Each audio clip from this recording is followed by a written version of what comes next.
This conference will now be recorded. The next slide వచ్చేది పెడతాం కదా.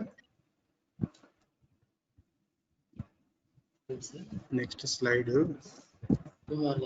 సరే ఓకే పర్వాలేదు. Okay, good morning everybody. Today we'll be discussing about the topic called trachoma. So it is a type of infection, eye infection.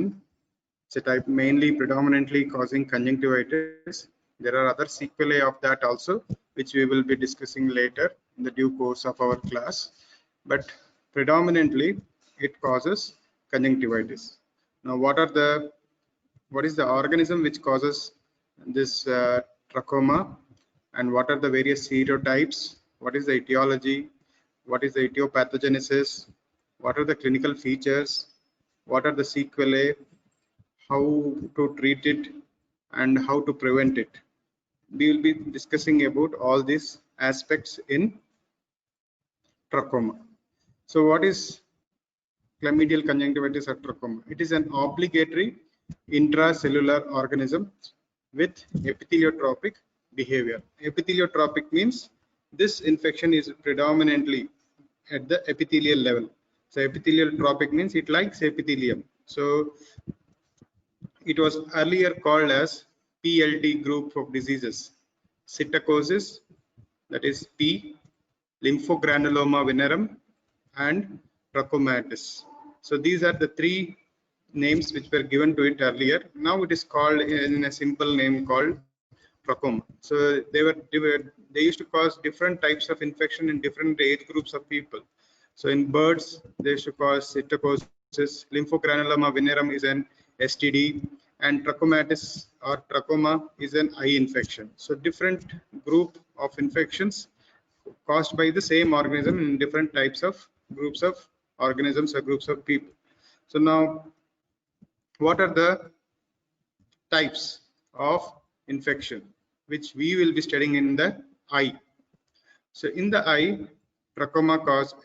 chlamydia mainly causes trachoma, ophthalmia neonatorum, adult inclusion conjunctivitis. So these are the three infections which are present due to chlamydia in the eye, or which is caused by chlamydia in the eye. So now those three infections are trachoma, ophthalmia neonatorum, adult inclusion conjunctivitis. This trachoma can occur at any age group. Ophthalmia neonatorum is an infection which is caused mainly in neonates, that is within 1 month after birth. This infection is seen within 1 month after birth, 1 month age after birth. Then adult inclusion conjunctivitis, as the name suggests, it is seen in adults. Now these three types of infections are caused by different serotypes. So if we go to the serotypes, the main gene or the main organism which is causing this infection is chlamydia.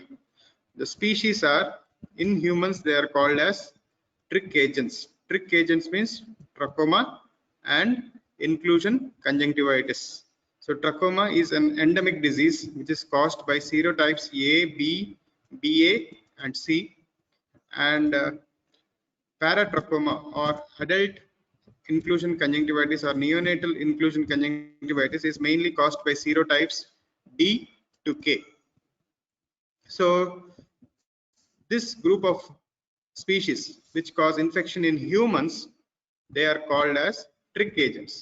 And there is a group of there is a type of condition called lymphogranuloma venerum, which is a STD, which is also seen in humans, that is caused by the serotype L1, 2 and 3. So it is also associated with conjunctivitis, so that because of the infection from genitals to the eye.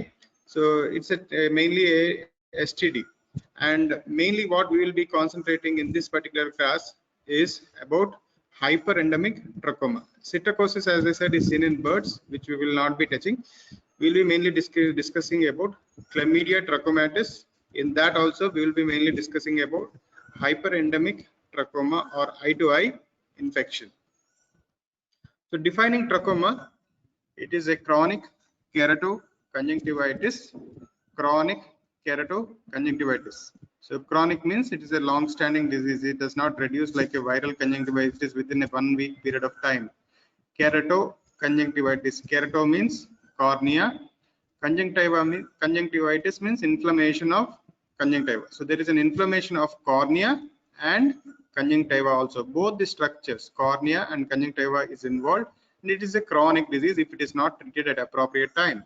So it is a chronic keratoconjunctivitis affecting superficial epithelium of conjunctiva and cornea. As I said, it is an epitheliotropic condition. So it mainly affects the epithelium. So it affects the epithelium of conjunctiva and cornea and is characterized by mixed follicular and papillary response of the conjunctival tissue. So once there is an infection to the conjunctiva, then the conjunctiva responds to it by formation of follicles and papillae. Follicles and papillae are classic of any infection. Papillae is predominantly seen in allergic condition. Follicles are predominantly seen in infective conditions. So this is the response of the conjunctiva to any infection. So if there are follicles in the conjunctiva, you have to suspect viral infection or viral conjunctivitis or chlamydia. If there are follicles with papillary, then it is predominantly chlamydia. If it is predominantly papillary response, then it is allergic condition. So I will repeat the definition again. It is a chronic keratoconjunctivitis affecting superficial epithelium of conjunctiva and cornea and is characterized by a mixed follicular and papillary response of conjunctival tissue. I think the definition should be clear. So it is a keratoconjunctivitis, involves superficial epithelium of cornea and conjunctiva, and the response is follicular and papillary. It was previously known as Egyptian ophthalmia. So trachoma is the word meaning of trachoma is rough. The vector is common fly, and it is currently trachoma is one of the leading cause of preventable blindness in the world. The trachoma has many sequelae which can cause blindness. So if the trachoma is treated early or identified early, it is one of the leading cause for preventing blindness. Etiology, as I said, it is caused by Chlamydia trachomatis. It is characterized by intracytoplasmic inclusion bodies. This is all histopathology. Intracytoplasmic inclusion bodies. Normally, intracytoplasmic inclusion bodies are seen in virus. So inclusion bodies are commonly seen in virus, but chlamydia is classified as partially bacterial infection and partially viral infection. So it has both the properties. So these inclusion bodies are named as HP bodies. What are HP bodies? Halberstadt-Provezek bodies. So there are basically 11 serotypes which I had already shown in the picture earlier. The serotypes which cause trachoma are A, B, BA, and C. This is what we will be discussing mainly. The incubation period or the duration which after the infection, the patient contacts with the infection and the infection develops, that is the incubation period, asymptomatic to symptomatic time. So that is 5 to 21 days. Now this is the cycle of infection or Chlamydia trachomatis causing bacterial life cycle. So now once the infection occurs in the epithelium, elementary body penetrates the host cell by phagocytosis. These elementary bodies differentiate to reticulate bodies and they start getting divided by binary fission. So the division continues and there is an increase in number of reticulate bodies. After a particular time, there is an explosion and the elementary bodies are burst open into the other epithelium. Means they infect other epithelium or surrounding epithelium. So one epithelium gets infected, elementary body enters, forms reticulate forward body, differentiate, it multiplies, and then it gives rise to multiple elementary body, and these elementary bodies are released, and this is how the infection progresses. Now, what are the predisposing factors for chlamydia trachomatis or trachoma infection? First, let's come to age. Usually, infection is contracted in infancy or early childhood, but no age is immune. So, any age, the infection can occur. The most common etiology for this is unhygienic living condition, poor socio-economic status. Unhygienic or dirty living conditions is this infection is predominantly predisposed. The people living in unhygienic conditions are predominantly predisposed to this particular type of infection. So dry and dusty weather. Next, in endemic zones, the main source of infection is conjunctival discharge of the affected person. So if by chance anyone touches the conjunctival discharge of an affected person and touches his eye directly with the same hand, then the infection will directly get transferred into the uninfected person. So the mode of spread. There are different modes of spread. Vector transmission, that is mainly through fly. Infection through fomites like towels or handkerchief. If someone uses the same towels or the handkerchiefs or the equipment which an infected person has used, then the infection can get transferred through those fomites. So this is called as fomites. Or through direct contact, droplet infection, or waterborne infection. These are the different modes of spread of trachoma. Now, what are the clinical features of trachoma? Coming to the clinical features, first let's see the symptoms. The symptoms, in the absence of secondary infection, it is very minimal. Usually there is a foreign body sensation, occasional lacrimation or scanty mucoid discharge. So if the secondary infection has occurred, then there is a copious mucopurulent discharge, matting of eyelashes. Now, what is this matting of eyelashes? Matting of eyelashes is nothing but the stickiness of eyelashes. The eyelashes are stuck to each other. If you see this picture carefully, all the signs of chlamydia trachomatis are explained in the form of pictures. So now if you come to the first picture, what do you see? Multiple white dots which are seen in the palpebral part of the conjunctiva. You can see multiple white dots. So these are nothing but follicles. So over a period of time, if it is not treated, there can be scarring and formation of a white line there. If you see the second picture, that line is called as Arld's line. So it is a classic sign of chronic trachoma, or the patient is having trachoma since long time and it has been untreated. If you see the cornea at the limbus, you can see small pits. Those are called as Herbert's pits.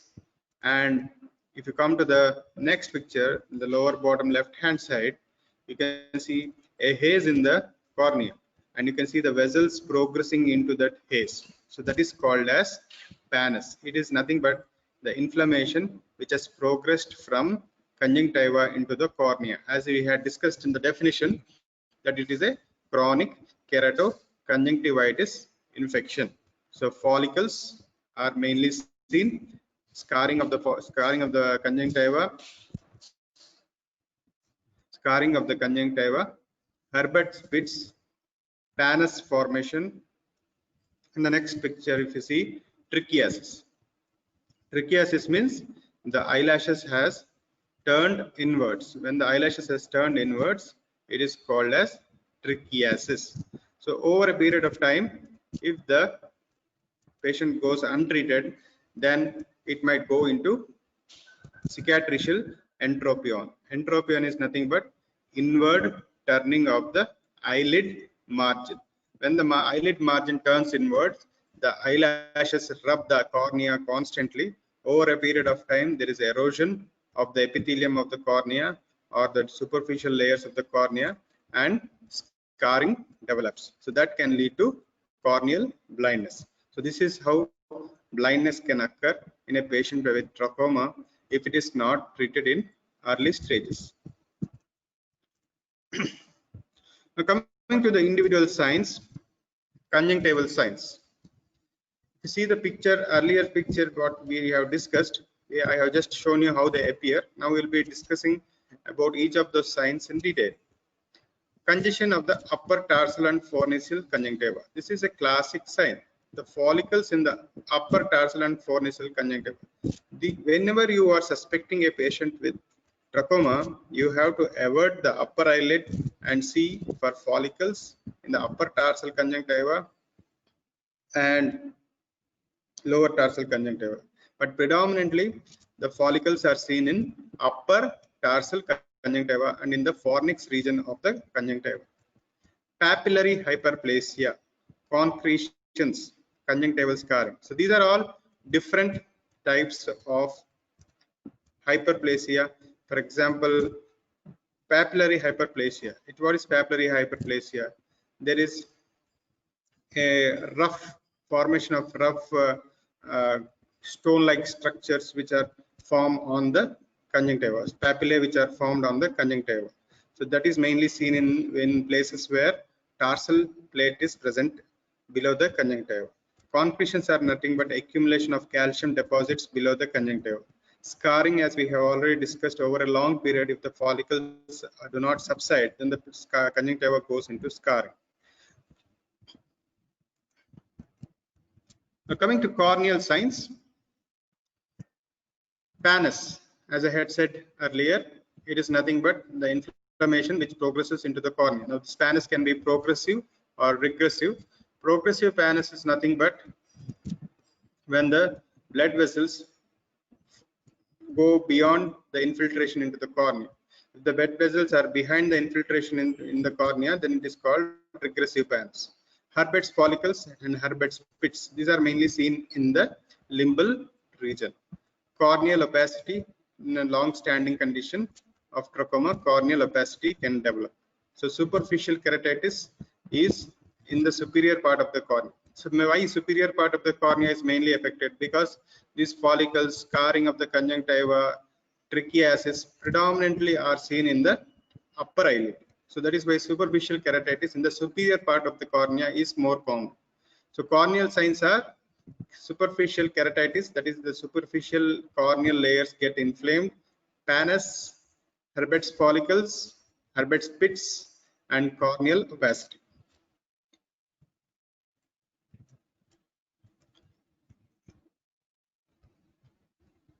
So what is the clinical course? How does the trachoma present and how does it progress?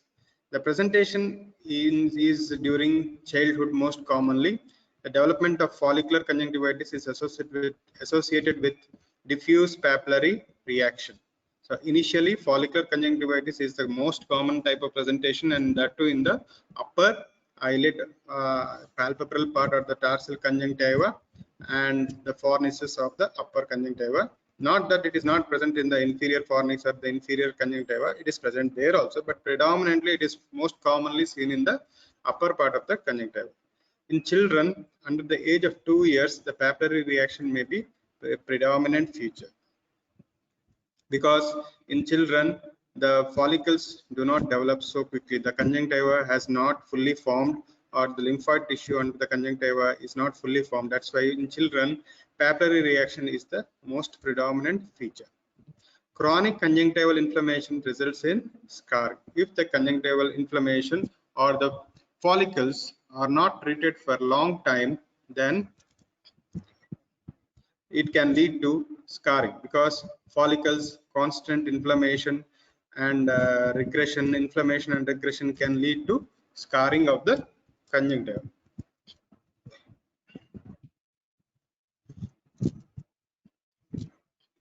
These scars can be in star shaped, or they can be confluent scars, as we have seen in the picture earlier. That those scars in the upper part of the conjunctiva are called as Arlt's lines. The entire conjunctiva is involved, but the effects are most prominent on the upper tarsus. As I had said, mostly the upper part of the conjunctiva or the palpebral part of the conjunctiva is most commonly involved.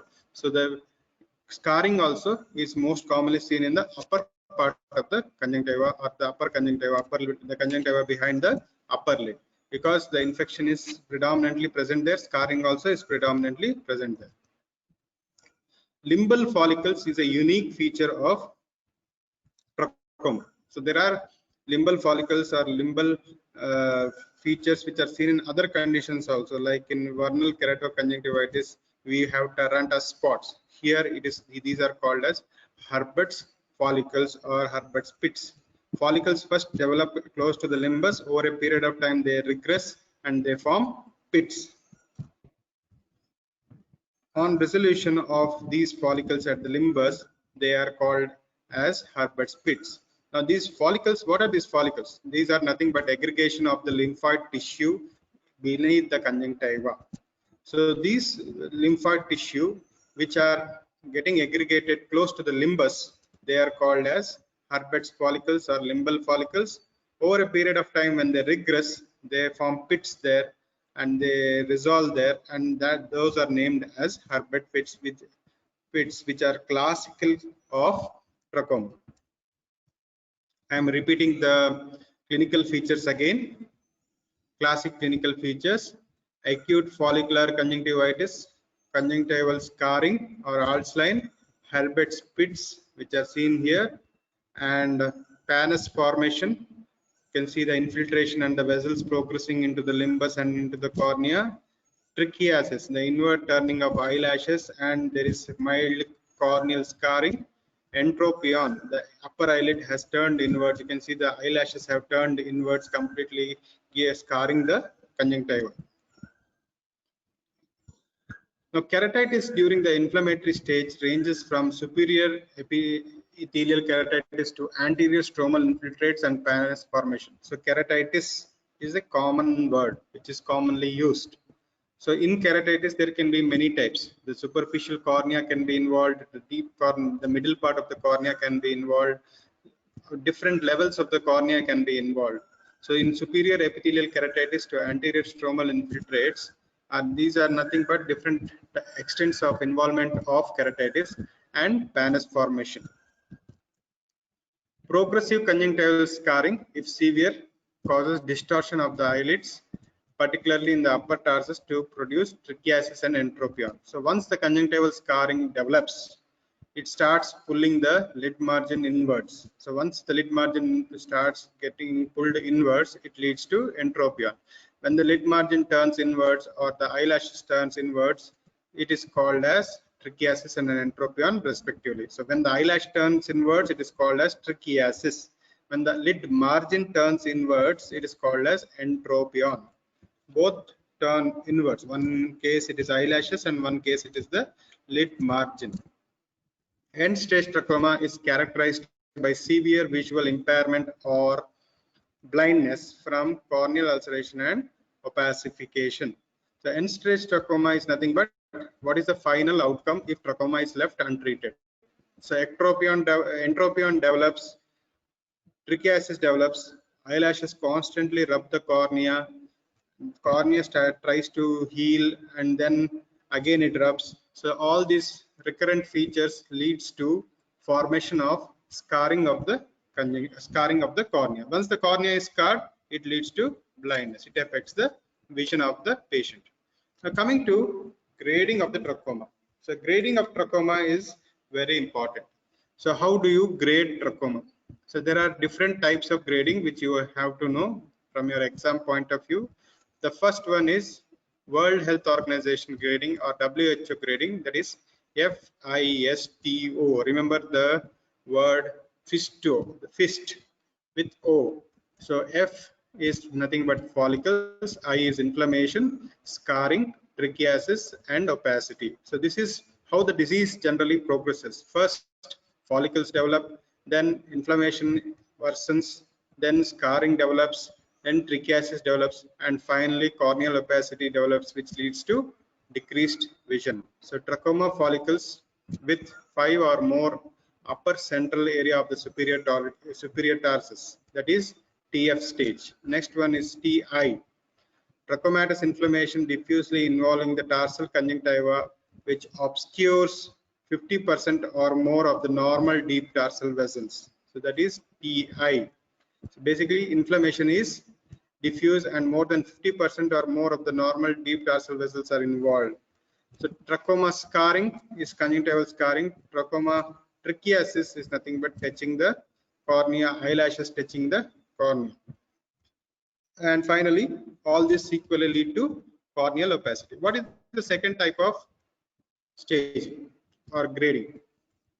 Stage 1 is stage of infiltration or incipient trachoma, very mild condition. Stage 2, florid inflammation or infiltration or established trachoma. Stage 3, scarring or cicatrizing trachoma. Stage 4 is sequelae or healed trachoma. So if you remember how a case of trachoma progresses, or how a case of trachoma infection cases progresses, then remembering the stages also is easier. The third one is Jones classification. Now, what is this Jones classification? It is mainly epidemic point of view.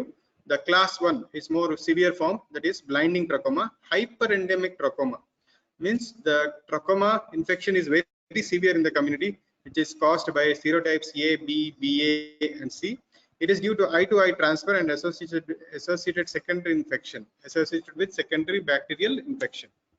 Next one is non-blinding trachoma, means trachoma infection is there, but it is in mid or hypoendemic areas. Based on the severity of infection in the endemic areas, this type of classification is given. Jones classification: blinding trachoma, non-blinding trachoma.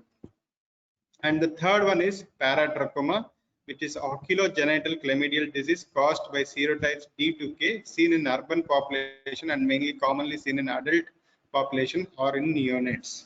So this is away from the regular trachoma. If the trachoma is blinding, it is class 1. If the trachoma is non-blinding, it is class 2. If it doesn't belong to any of these classes, but it is caused due to other modes of transmission like sexually transmitted diseases or the neonates, then it is called as adult incubation conjunctivitis or ophthalmoneonatal, see together grouped under paratrachoma. Now coming to management. Now how do you manage a case of trachoma? Treatment of active trachoma. When the infection is present, if the sequelae have already developed, how do you manage? And how do you prevent trachoma? We will be discussing mainly about these three aspects. So treatment, mainly it is topical therapy. Topical therapy is nothing but 1% tetracycline ointment QID for 6 weeks, 1% erythromycin ointment QID for 6 weeks, or any of these. You can use any of this, not necessarily both, followed by intermittent treatment with ointment BD for 5 consecutive days in each month for 6 months. So after that, every month for 5 days, you have to apply the ointment for at least 6 months. Systemic therapy, single dose of azithromycin 20 milligrams per kg orally. So sometimes this treatment is used. Azithromycin 1 gram, 1 gram, one single dose is given to treat trachoma. That is also been found to be very effective. Capsule doxycycline 100 mg BD for 3 to 4 weeks is also another mode of treatment. Combine topical and systemic therapy. You can combine both of the above treatments and also give to the patient. Prophylaxis. How do you prevent this particular condition? The most important preventive measure is strict personal hygiene within the family, especially washing the face of young children. The children's face and hands should be clean. So this is being in hygienic conditions is very important. Environmental sanitation. Our surrounding environment should be very clean.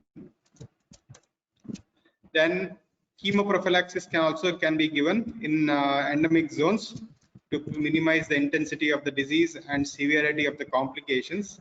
The WHO recommendation is application of 1% tetracycline ointment BD for 5 consecutive days in a month for 6 months of a year.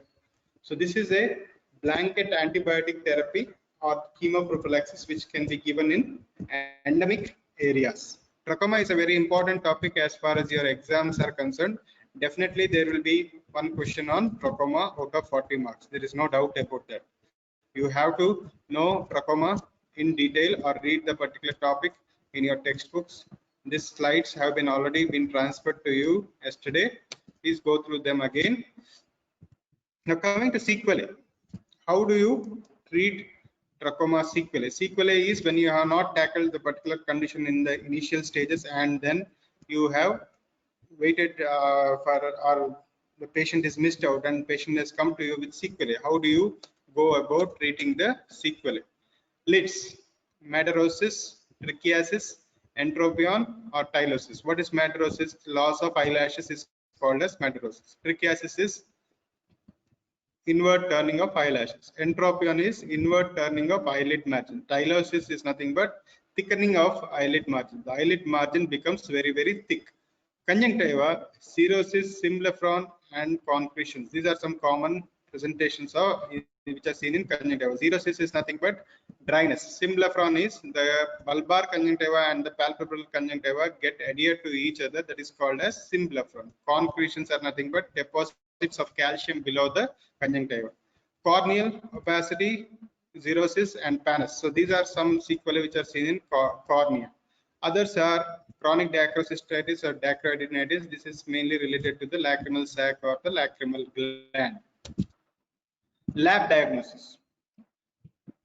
So for all the sequelae what we have discussed now, or which we have discussed in the previous slide, say patient has trichiasis, entropion, there is no medical management for that. You have to treat the patient surgically. You have to correct the entropion or trichiasis surgically only. If there is dacryocystitis, it has to be treated surgically only. If there is corneal opacity, it has to be treated surgically only by performing a keratoplasty. So coming to lab diagnosis, there is no use of doing a laboratory diagnosis for these patients. Laboratory diagnosis is mainly what you call theoretical point of view, but practically it is not possible. Conjunctival cytology with Ginsa stain helps in detection of HP bodies. Immunofluorescence assay can be done.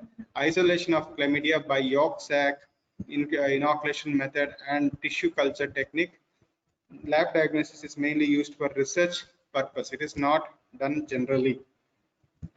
So it has to be inoculated into a yolk sac to identify that. So nobody does all these examinations or these tests to identify trachoma. Commonly, you go by the clinical picture.